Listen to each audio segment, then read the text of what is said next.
Hey y'all, I wanted to share this 34 pickup, kind of walk around it, talk about it, give you a little bit of the build walkthrough here. We actually picked it up last May, and kind of since then it's been a little bit of a grind to really get it roadworthy. I'll put up some pictures here of the day we got it. It had some torque thrust on it. It had some, I believe it had 285s in the back, and they were BFGs. But we've switched up lots of things here and there. The end goal is to kind of be that late 50s, early 60s, really kind of make a traditional build. Between the whites all the way around, the reverse chromes, the white interior. But the truck is super solid. It's been just under 1,000 miles now since we've been cruising it around. Never had any issues. Yesterday, I'll put up some pictures. We went and drove out to a spot to take some pictures, and it was about 45 minutes away, and so about an hour and a half round trip. Never got hot. Never had any kind of weird situation or anything like that. It drives well. It drives straight. Doesn't wander all over the road. Highway cruising is not an issue at all. But kind of looking over, we're going to start from the front. These are 9-inch headlights. This is the previous owner is actually a 34 collector. So this is a 34 NOS commercial grill shell. And we've got a Walker radiator as well. Obviously, as you can see, drop axle. We did replace front shocks. It had some Pete and Jake shocks on it before. We pulled them off and they didn't have any spring left in them or any absorption. So these are actually Bilsteins in the front, and we've got Bilsteins in the rear as well.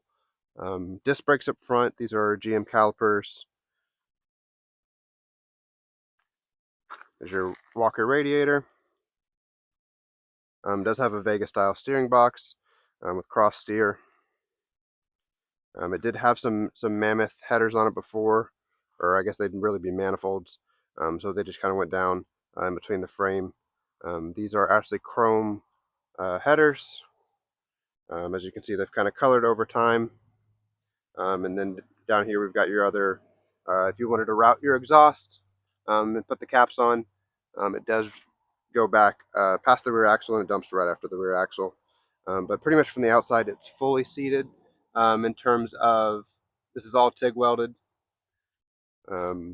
Suspension up front, you've got 4-link. And in terms of kind of the engine stuff, this is actually a high plane intake from back in the day. I believe this is a little bit of a later intake. Aluminum air cleaner, aluminum valve covers. You may not be able to see, but the oil pan's aluminum, and so is the tranny pan, and they're all finned, so they all match, go together. We did change to an ABS2 carb, as well as we changed distributor and coil. This is a Borgeson steering joint, kind of helps dampen. It has a built-in isolator. We did plugs, we did wires, kind of a lot of that tune-up stuff that it really needed. As you see, I got the cowl vent popped and the window popped as well, so that's all functional. But the cab is all original. It's the original 34 cab, as is the frame. The bed is a shortened reproduction bed. I believe it was from the late 90s, early 2000s. Um, looks looks great though. Looks appropriate. Doesn't look like it's been cut or sectioned anywhere. These are original taillights. These are Stimsonite lenses, glass lenses. I did find a 34 plate, so it's registered under that. And I've got the front ones actually behind the seat here, so we've got matching there. Filler neck, obviously. Hey y'all, I realized that I forgot to mention tire sizes. They're 820s in the rear and then 560s up front, and they're 15-inch wheels. Got your spider caps. And the frame is really nice. The frame has actually been filled, and so it looks really nice. You don't have a ton of holes, and if you look up some original pictures, there's kind of a ton of random holes throughout it. So it's been smooth. All the suspension, chassis, frame has all been powder coated this kind of satiny black. In the back, this is an 8.5-inch rear. It's a 10 bolt. And you can kind of see where the exhaust exit back here. So back here is a transverse leaf. And then you can kind of see the shiny chrome. Those are the Bilstein shocks back here. It's also been 4-linked back here. Bed was restained, re-cleared. So it looks great. It's been finished all the way around it. Inside the cab, interior is completely finished out. Headliner, carpet, kick panels, even back here behind the seat has been finished out. The seat actually folds all the way down like that. Columns been painted. This is just a GM column, kind of a moon eyes 3-spoke style steering wheel. Stewart Warner gauges. Your fuse box is up here. Obviously your pedals. A lot of hot rods kind of have weird pedal situations, a lot of working on space and really weird situations, but actually these pedals are really nice. You're not having to put the gas pedal all over the tunnel and it's weird and funky.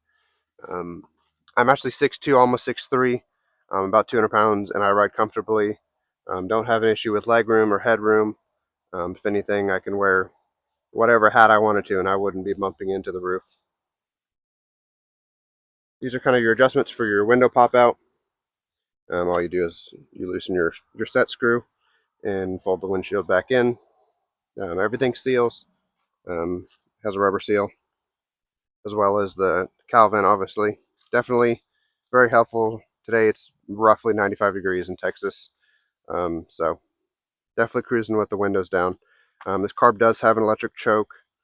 We've got a filter up here, clear filter. Some may say hit or miss in terms of appearance, cosmetic look. It's definitely helpful to be functional, as well as there's an additional fuel filter kind of about here on the frame. It is a 14-gallon fuel tank. We've gone ahead and put some cloth loom into some of these. These are fuel hard lines. It kind of protects from any kind of bubbling or worrying about fuel overheating before it gets up to the carb. But overall, super solid truck. Everything is there. We do have hood tops that could be put on as a 2-piece that folds in the middle. It V's in the middle. And then hood sides as well. Obviously with the headers, you're not going to be able to run the hood sides unless you're doing some major cutting and sectioning to go over the hoops of the headers. But everything has been really great with this truck. Like I said, we've been cruising it for a while. No issues at all. And under here, here's where your headlights and your wipers and your dimmer switch.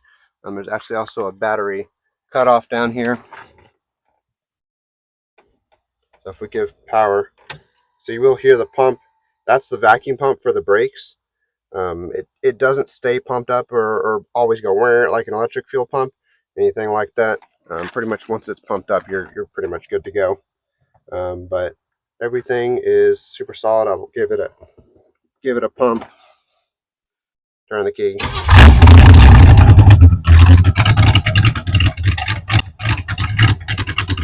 And it's not quite up to temp yet, but obviously oil is still a little high because the oil's not necessarily warm yet.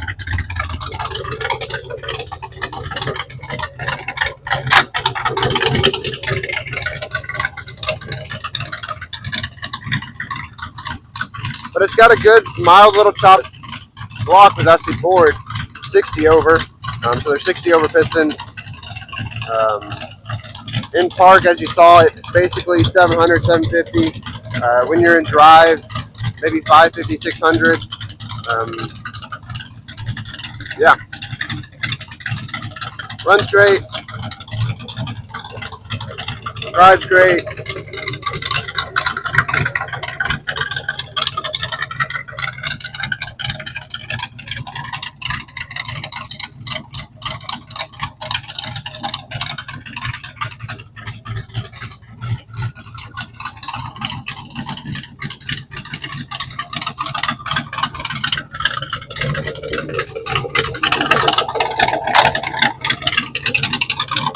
Doesn't have any weird door gaps.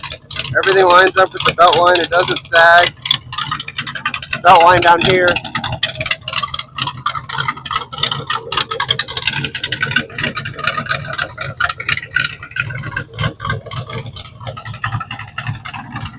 It does have a 165-degree thermostat in it. First, it really never even opened. Yesterday was super hot outside. We're kind of getting into the dead of summer now. So it ran about 165, 170 yesterday. And like I said, that was after an hour and a half of cruising. Never had an issue with overheating, anything like that. I think that's part of the deal with the 283. Um,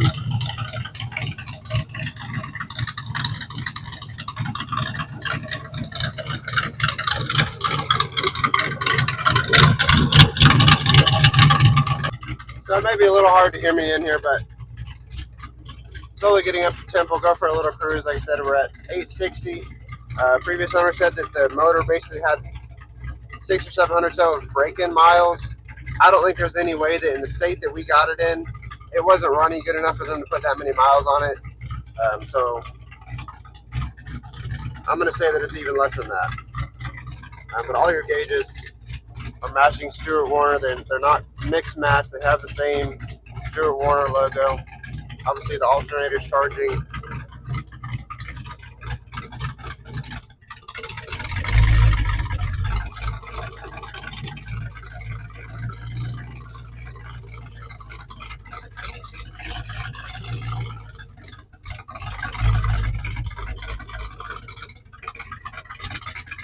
Blinkers obviously work. Everything works.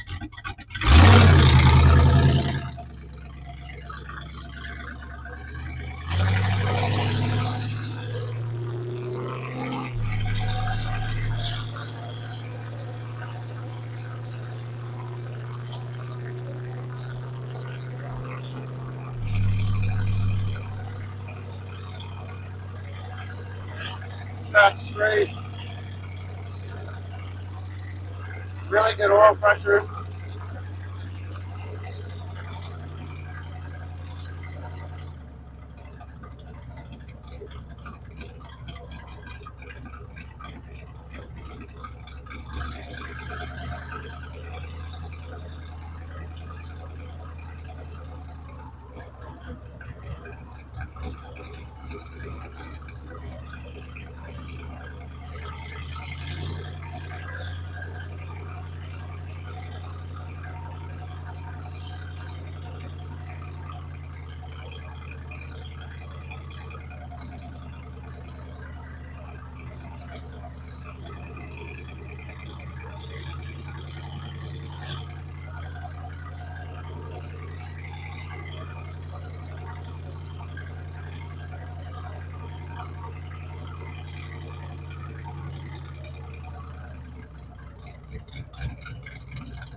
Still a little cold.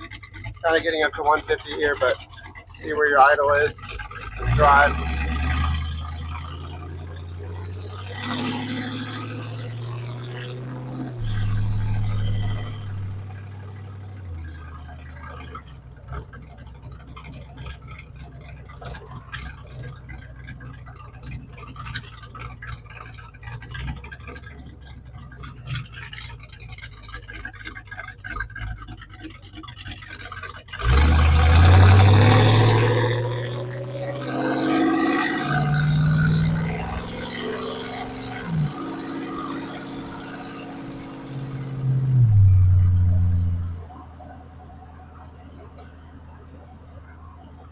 So yeah, just a really good cruiser, weekend cruiser, daily cruiser.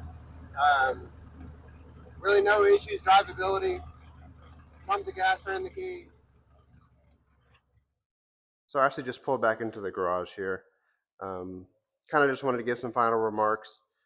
Uh, this project was pretty much finished out in this bay, single car bay. Father son project the whole time. Really just a labor of love of trying to get into old school hot rodding as it's kind of a dying hobby. I'm sure as a lot of you know that the generation that's into these hot rods is dying and moving on. And so there's not really too many people that are into it that are going to carry it on. So kind of just built on that passion of trying to maintain the hobby. Um, but yeah,